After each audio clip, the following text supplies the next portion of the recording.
Hey guys, one of the really big challenges in eating disorder recovery or recovery from any other addictions or anything like that is the ability to recognize and then process emotions.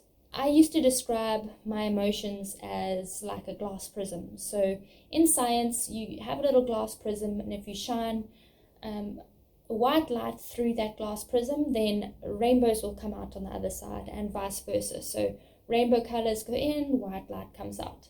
And I used to describe my emotional processing like this glass prism. It was like all my emotions, this beautiful rainbow, were being shot into this into this glass prism, which was the eating disorder. And out of it was just coming this white light, this blinding white light that I mistook as fear and rage. And those were the only two things I knew, fear and rage. And it didn't make any sense, and I couldn't differentiate between any of the colors of the spectrum of my emotions.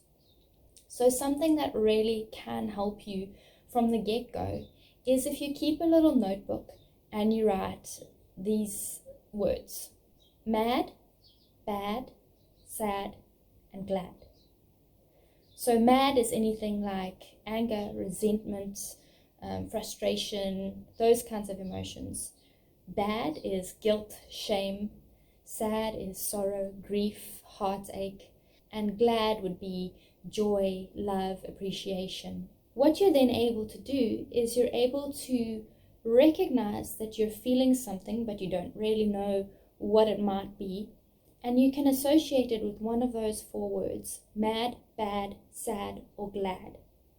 As soon as you've identified the main topic, so say for instance, I'm feeling absolutely overwhelmed, I don't know what it is, and it's actually because I'm frustrated at work because I'm not getting a specific task completed on time or efficiently. So I can go, okay, that falls under the mad category.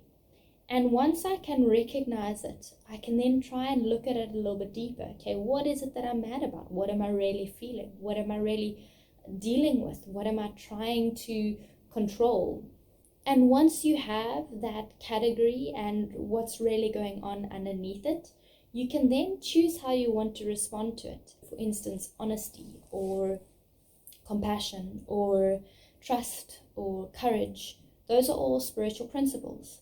So taking you back to the example of being frustrated at work, what I might be able to then do is go, okay, I'm feeling mad. I'm feeling frustrated because I am not performing to the best of my ability, because I feel like I need to be a perfectionist, because perfection has been something I've strived for my whole life, because, and I can then start to really address it. And then I go, okay, well, what am I going to apply to this feeling or emotion that's going to help me move more towards peace? So in that situation, I might try letting go. So it's okay if things aren't perfect. I might also try perseverance. So I'm going to persevere with this task until I know I get it right.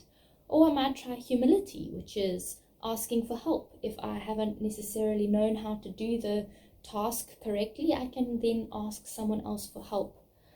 Or it may be just one of those things where it just has to be patience, or the act of stillness. So maybe I'm just clouded in my head and I just need to rest a little bit and go for a walk or do a little bit of breathing meditation or something like that.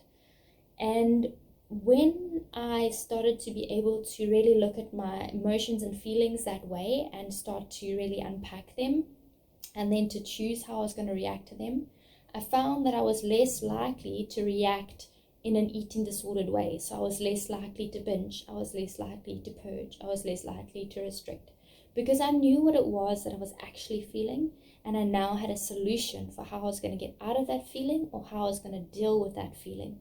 And so I really think that this will help you in defining your emotions in a very simplistic way in the get-go, that will then help you be able to choose how you want to respond to that instead of harming yourself through eating disordered behavior.